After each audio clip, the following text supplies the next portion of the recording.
Hello అండి. Hi, welcome to our channel అమ్మ పాకశాల. ఈరోజు వీడియోలో 6 నుండి 12 నెలల పిల్లలకి ఇంట్లోని మల్టీగ్రీన్ హోమ్ మేడ్ సిర్లాక్ ఎలా చేసుకోవాలో చూపిస్తానండి. ఇది తినడం వల్ల పిల్లలు సన్నగా ఉన్న వాళ్ళు కూడా లావుగా అవుతారండి. చాలా బలం పిల్లలకి. మరి ఈ సిర్లాక్ని ఎలా చేసుకోవాలో చూపిస్తాను, చూసేయండి.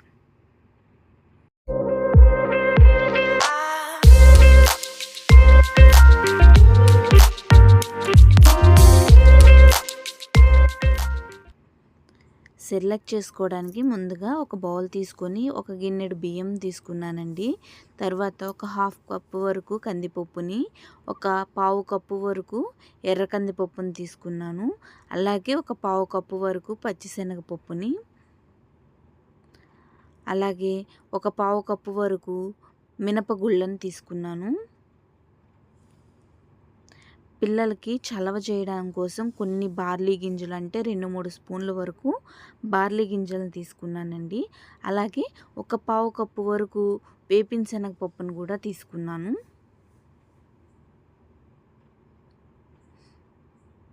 ఇప్పుడు ఒక 10 వరకు బాదం పప్పుల్ని, అలాగే ఒక 5-6 వాల్నట్స్ని తీసుకుంటున్నాను. ఇప్పుడు పప్పులు మొత్తాన్ని కడుక్కుంటున్నానండి. చాలా నీట్గా శుభ్రంగా కడుక్కోవాలి. ఎందుకంటే ఇవి పిల్లలకు పెట్టేవి కాబట్టి ఒక 3-4 టైమ్స్ బాగా కడుక్కోవాలి.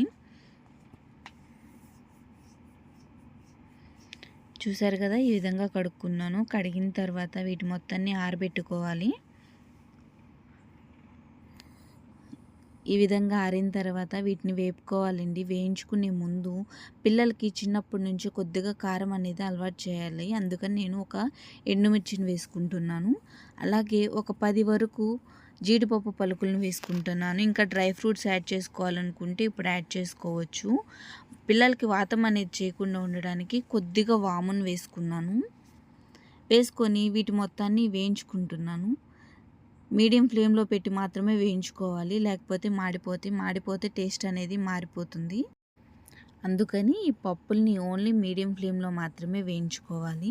పప్పులు వేగిన తర్వాత ఒక సైడ్కి పెట్టుకొని అదే కప్పుతో ఒక కప్పు అటుకులను తీసుకున్నానండి. ఈ అటుకుల వలన కూడా సెర్లాక్ టేస్ట్ అనేది బాగుంటుంది. తర్వాత మరికొన్ని మకానా తీసుకుంటున్నాను. ఇది పిల్లలకి ఆరోగ్యంగా కూడా చాలా మంచిది.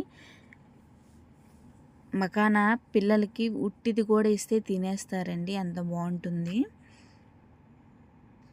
మకానా కూడా వేగిపోయిందండి. మకానా వేగిందా లేదా తెలుసుకోవడానికి వేగిన ఒక మకానాన్ని తీసుకొని ప్రెస్ చేస్తే కనుక పగిలిపోతుందండి, అప్పుడు బాగా వేగిందని అర్థం.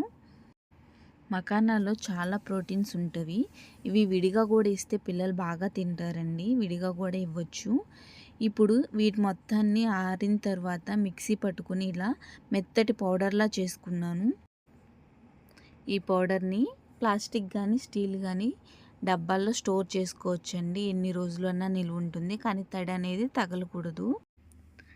అంతేనండి, చాలా సింపుల్గా హోమ్ మేడ్ మల్టీగ్రెయిన్ సెర్లాక్ని ఇంట్లోనే ప్రిపేర్ చేసుకోవచ్చు. నా వీడియో కనుక మీకు నచ్చినట్టయితే లైక్ చేయండి, షేర్ చేయండి, సబ్స్క్రైబ్ చేయండి. బెల్ సింబల్ నొక్కడం అస్సలు మర్చిపోవద్దు. Thank you for watching.